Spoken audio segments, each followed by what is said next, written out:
За ажлын байр солих тал дээр болохоор өмнө нь одоо зөвшөөрөгдсөн ямар нэгэн хязгаар зааж өгөөгүй ажлын байр сольж болдог байсан бол одоо хөдөлмөрийн гэрээгээр хамгийн багадаа 2 жилээр байгуулад очих ёстой болсон. За солонгос хэлний чадвар нь өмнө одоо сонголтоор байдаг байсан бол одоо зайлшгүй шаардлага болж хувирсан байгаа. За тухайн ажил олгогчийн санал нь ямар нэгэн байдлаар тогтсон дүрмгүй байсан бол энэ дээр бол 1 жилээс дээш ажилласан байгууллагын ажил олгогч санал болгох ийм боломжтой болсон байгаа. Бол бүгдээр явдаг.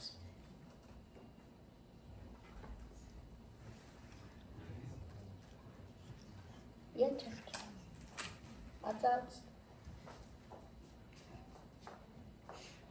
За би яриг явж тэр хооронд. Одоо юм дээр явж галээ. Дараагийн. За одоо энэ нөгөө нэг оноо тоолох тухайн тавчхан яриад явчих. Яагаад тавчхан гэж байгаа гэхээр өнөөдрийн турш манай төвөөс манай мэрэгчлэтнүүд бид нар энэ зааланд ингээд энэ талаар бүрэн мэдээлэл өгөөд сууж байгаа учраас гараад энэ оноо тоолох хүснэгт энэ тухайн мэдээллийг авч болно шүү. За орлого болохоор сүүлийн 2 жилийн дундаж орлогоор тооцож байгаа. Дэд оноо 120 оноога энэ орлого дээр болохоор яах вэ гэхээр 2018 оноос 2022 оны орлогоосоо одоо хамгийн өндөр гэж үзэж байгаа 2 жилийнхээ орлогыг сонгоод тэр хоёрынхоо татварын бичгийг аваад очиход болж байгаа. За солонгос хэлний мэдлэг дээр тэр 224160 гэсэн 3 тоо болохоор ийм учиртай. Эхний тэр 2 гэж байгаа нь болохоор топикийн 2 дугаар төвшөнтэй бол 50 оноо авчна. Дараагийн тэр ард нь 2 болохоор нийгмийн нэгдсэн хөтөлбөрийн сургалтанд суугаад төвшин нь нөгөө 2 дугаар 2 гэсэн тийм төвшөнд гэрчлэгээ авсан ч юм уу тэр сургалтанд суудсан бол бас 50 оноо авчна. Энэ нийгмийн нэгдсэн хөтөлбөрийн сургалтанд суугаагүй байж болно. Суугаагүй ч гэсэн одоо ингээд авч байгаа шалгалтуудыг өгöd урьдчилсан үнэлгээ сажон ханга гэдэг байгаа шүү дээ. Тэнгүүд тэрийг хийлэгчээд тэрэн дээр одоо 3 дугаар төвшнийх нь оноог авах хэрэгтэй. 41-ээс 60 оноог нь авах юм бол 41-ээс дээш оноо авчих юм бол оноо авах боломжтой болчихж байгаа. Ийм 3 янзаар. Тэгэхээр заавал сургалтанд суусан заавал нөгөө төвшнгөө тогтоолгосон гэрчлэгээтэй биш зүгээр урьдчилсан үнэлгээ хийлэгчээд оноо ч 41-ээс дээш авах юм бол 50 оноо авах боломжтой болчихж байгаа. За насан дээр болохоор харж байгаа бах тийм ээ 19-өөс 26 насных нь 40 оноо авах юм байна. 27-оос тухайн өргөдлийг өгөхдөө штэ 33 оноотой болж 10 оноо авах юм байна. 34-өөс 40 настай 30 оноо, 41-ээс дээш настай бол бас 10 оноо авах боломжтой байна. Тэгэнгүүт үндсэн зарчим нь гэхээр хамгийн дээдлийн 2-оос тус бүр хамгийн багадаа 50 оноо авах хэрэгтэй гэж байгаа. Тэгэхээр орлогочоо 25 саяас дээш байж энэ болохоор үндсэн үйлдвэрлэл одоо үндсэн үйлдвэрлэл дээр 25 саяас дээш байх юм бол нөгөө засны аж ахуй, хөдөө аж ахуй, мал аж ахуй гэх зэргээр тийм газар тариалан энд ажилдаг бол 24 саяас дээш байх юм бол гэж заасан байдаг шүү. За тэгээд солонгос хэлэн дээр тэр 2 дугаар төвшөнтэй юм уу сажан пёнгогийн 41 оноо авчих юм бол ингээд 50 оноо аваад энэ хоёр дээр ингээд 50 оноо авсан байх юм бол одоо цаашаага ингээд бусад оноогоо тоолоод нэмэлт оноотойгоо нийлээд насаа нэмээд ингээд явхаар 300 оноо авахаас 200-аас дээш авсан бол хинч ингээд визээ мэдүүлэх боломжтой. Энэ туслах мэдээлэл гэж оруулж гисэн. Энэ туслах мэдээлэл нь болохоор солонгос хэлний мэдлэгтэй холбоотой юм. Манай гэрээтүүд болохоор орлого болчихж байгаа. Ер нь бол орлого яаж игээд 25 саяд хүрчж байгаа. Бүр 35 саяас дээш гарсан гэрээт гарсан гагнор хийдгээ сарын 4 саяас дээш үлээд цалин авдаг гээд тэр хүн бол 80 оноо авахар тооцоолж ийсэн. За энэ бол хэлэн дээр шүү. Нас тодорхой авсан юм чинь хэлэн дээр юу гэхээр энэ key test check гэдэг check-up гэдэг энэ вебсайт руу ороод энэ дээр болохоор нөгөө нэг юу үзэж болно. Сажон пёнга өгөх бүртгэлээ хэлж байгаад ингээд урьдчилсан одоо үнэлгээ хийлгэх тэр мэдээллүүдээ авчиж болно. Энэ топик руу ороод одоо 24 оны шалгалтын хуваар гэхэд гарсан байлээ. Хэрвээ ажиллаж байгаа жил чинь 4 жилээс 4 жил хүрээгүй байгаа бол юугаа хүлээж авах хоорондоо ингээд энэ топикийн сайт руу ороод бүртгүүлээд тэгээд шалгалтаа өгөөд оноогоо аваад ингээд бэлтэж авах боломжтой. Ер нь бэлтгэхэд хамгийн хэрэгтэй чухал зүйл бол солонгос хэлний мэдлэг болчихж байгаа юм. Сошиал нет руу ороод энэ дээрээс бас нөгөө урьдчилсан үнэлгээг хаана авч байгаа вэ? Компьютерт суурилсан урьдчилсан үнэлгээг бол хийж байгаа нэг төвийн мэдээлэл энэ дээр байгаа.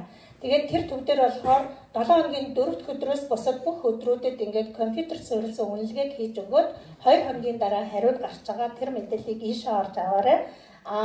Энэ YouTube-ыг яагаад оруулсан бэ гэвэл та бүхэн ажилтай одоо завгүй үедээ өөр хотод ингээд амьдраад нааш цааш явж ч юм уу сурч чадахгүй байгаа үед YouTube руу орохоор ийм сувг байгаа. Саутон хаб програм стати гэдэг ингээд ард нь англиар бичсэн.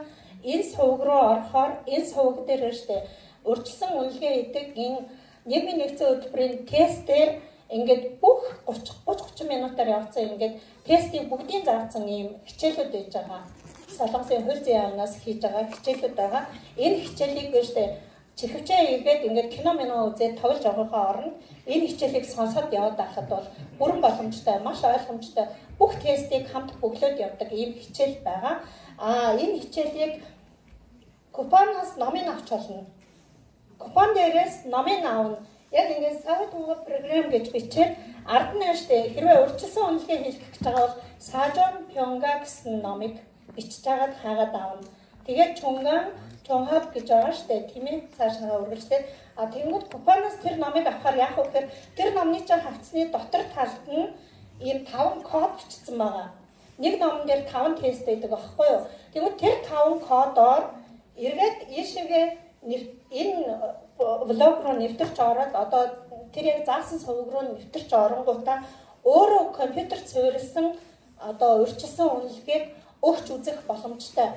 Тэгээ өөрөө ингээд төрүүлж өгөөд бэлдээд ингээд яваад авах юм бол шалгалтанд очихоор чинь яаж авдаг, юу гэдгийг мэдэхгүйгээсээ болоод сандраад ч юм уу нөгөө нэг бэлтгэлгүйгээсээ болоод мэддэг юмн дээрээ алдах тохиолдол гардаг байхгүй юу? Тийм учраас ийм бэлтгэлүүдийг ингээд урьдчилаад ингээд хийгээд явах боломжтой гэж ийм туслах мэдээлэл оруулж гисэн. За дараагийн хэсэг байна. За би түрүүн нэг анх танилцуулгахдаа ингээд 50 дахь шаардлагуудыг хэлээгүй өнгөрцөн байна. 50 дахь шаардлагууд нь болохоор ES визээр 4 жилээс дээш ажилласан байх гэсэн тийм шаардлага тавигдж байгаа шүү. За өөр юм нь болохоор чинь саяны энэ хэлний оноо шаардлагаж байгаа. Тухайн аж ахуйн нэгжтэй 1-ээс дээш жил ажилласан байхаа гэсэн тийм шаардлага тавигдж байгаа. Тэгээ 2 жилийн хөдөлмөрийн гэрээ байгуулнаа гэсэн шаардлага тавьж байгаа. Хэрвээ та 1 сая оноос дээш хэмжээний торгууль төлсөн тийм асуудалтай байгаа бол хамрагдах боломжгүй тийм хүмүүс. За нэмэлт оноонууд энд харагдаж байгаа. Төв байгууллага, орон нутгийн өөрөө удирдах байгууллага хоёроос санал болгосон байх юм бол 30 оноо, ажил олгогч нь санал болгосон байх юм бол хамгийн өндөр 50 оноог авч байгаа. Тухайн аж ахуйн нэгжтэй 3-аас дээш жил ажилласан байх юм бол 20 оноо нэмэлтээр авчихна. Хүн ам цон аслагдсан бүс нутагт 3-аас дээш жил ажиллаж байх юм бол 20 оноо авчихна. Ур чадварыг нотлох гэрчилгээ Солонгос сургууль сурсан энэ хоёулаа Солонгос улсад дотоодын гэж байгаа шүү. Энэ дээр 20 оноо авна. За Солонгосын жолооны үнэмлэх авсан байх юм бол 10 оноо авнаа гэд. За хасах оноонууд нь энд шалтгааныг биччихсэн байна. Энийг хараад өнгөрчнө тийм ээ. Манайхаас өгөх мэдээлэл дээр ч байгаа тэгэхээр алгасч идэх үү. За дараагийн руу орчих. За бүртгэлийн хугацаа одоо бол яг одоо бүртгүүл миний жил хүрч байгаа юм байна. Би болно гэж байгаа хүнд бол 12 сарын 25 гаруй хүртэл бүртгэхээр байгаа. Онлайнаар бүртгэхээр энэ сайт руу ороод Хай Корея гэдэг одоо эмэргэлтийн энэ сайт руу орохоор энэ Күнжин сахан Шинчон Пампок гэдэг байгаа. Тэнгүүд яг ийшээгээ ингээд орохоор ингээд компьютерт яаж компьютерээр бэлтгэл хийхээ чинь одоо бүртгэл хийх гэж чинь ингээд заагаад өгсөн зааварчилгаа гараад ирнэ. Тэгээ яг энэ дээр нь чеклэнэ эдэр гэдэг ингээд улаанаар тэмдэглэсэн. Би уг нь харуултаа авчирсан ч гэсэн толоос одоо харагдахгүй л та. Одоо ийм арга гарч ирнэ. Тэгээ энэ аргыг ингээд харахаар их амархан. Энэ арга дээр штэ эхэлж оронгууд одоо ийм дөрвөлжин улаан юмнууд байгаа. Энэ нэг жижиг юм байна. Тэнгүүд энийг нь ингээд дараа даах юм бүгдийг заагаад өгсөн байгаа. Энэ тийм байгаач энэ дээр ингээл дараад энийг чеклээл гэл ингээд явчих юм бол бүртгүүлэх аргыг заасан байгаа. Тэгээд бүртгүүлчих болно. Бүртгүүлэхдээ болохоор оноор төрсөн оныхын төвсөлөөр хэрвээ та 90 онд төрсөн бол одоо баасан гарагт бүртгүүлэх жишээтэй. Одоо 96 онд төрсөн бол даваа гарагт гэх юм уу бүртгүүлэх жишээтэй. Анхаарах зүйл нь болохоор ажил олгогчийгоо бас ямарыг мэдж авах ёстой. Хэрвээ ажил олгогч нь цалингаа хугацаанд нь олгодоггүй, хүний эрхийн зөрчил гаргадаг, гадаад иргэдийг хууль бусаар ажилуулдаг нь тогтоогдсон тийм компанид бол одоо E7-гийн 4 визээр ажилтан ажиллуулахыг зөвшөөрөхгүй гэдэг.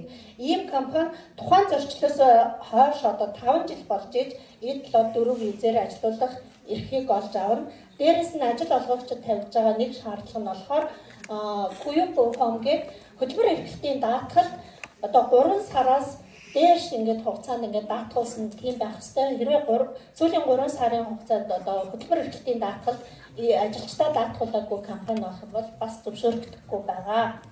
За дараагийнх дээр нь. За бүртгэл дээр бол одоо шаардлагатай материалууд гэж байгаа бүртгүүлэх ингээд нэлээд олон ингээд жагсаасан байгаа. Би энэ дээр болохоор одоо ингээд жишээ болгоод оруулсан. За мэдээж одоо хувь хүний нөгөө нэг хувийн мэдээлэл одоо гадаад иргэний гадаад пассворд те тэгээд гадаад иргэний үнэмшил хэрэгтэй. За энэ болохоор штэ чомсож чаач шин сапё гэдэг. Энэ нөгөө нэг оноогоо өөрөө тоолсон юм хүснэгт авах юм. Тэгээ эднэрийн бүгдийн нөгөө сайтаасаа татаад авчин штэ. Тэгэнгүүт ингээд өөрийнхөө хувийн мэдээллийг бичээд энэ дээр болохоор одоо ингээд эхний зайлшгүй тавьж байгаа нөгөө үндсэн 3 шаардлага дээр ямар оноо авчин тэрийгэ бичээд энд хасаргах материалуудаа одоо хэдэн материал байгаа ч юм уу тэмдэглэгээ тавиад явахаар байна. Энэ нэмэлт оноо ч нээж ин. Энэ болохоор нөгөө камжам гэж хасах оноо байж байгаа шиг байна. Тэгэнгүүтээ энэ дээр он сар өдрөө тавиад ингээд өргөдөл гаргагч нэрээ бичээд гарын үсгээ зурах ийм хүснэг байх жишээтэй. За энэ болохоор хувийн одоо мэдээллийн тодорхойлт байна. Өөрийнхөө хувийн бүх юмыг одоо нэр тэгээд өвөгийн тоног боно гэж байгаа юм да тий. Тэгээд көгжог гэднэрээ бичих юм байна. Тэгээд хурим хийсэн үгүйгээ энд бичээд хэрвээ хурим хийсэн бол хурим хийсэн өдөрчин байгаа юм байна. Тэгээ энд одоо гэр бүл хүүхдүүдээ одоо 4 хүртэл хүүхдчихсэн байна шүү дээ. Тийм ээ хүүхдүүдээ бичих нь байна. Тэгээ энэ дээр болохоор одоо өмнө нь ингээд энд тухайн хүн амьдарчсан тохиолдол байгаа юу үгүй юу гэдгээ бичих юм байна.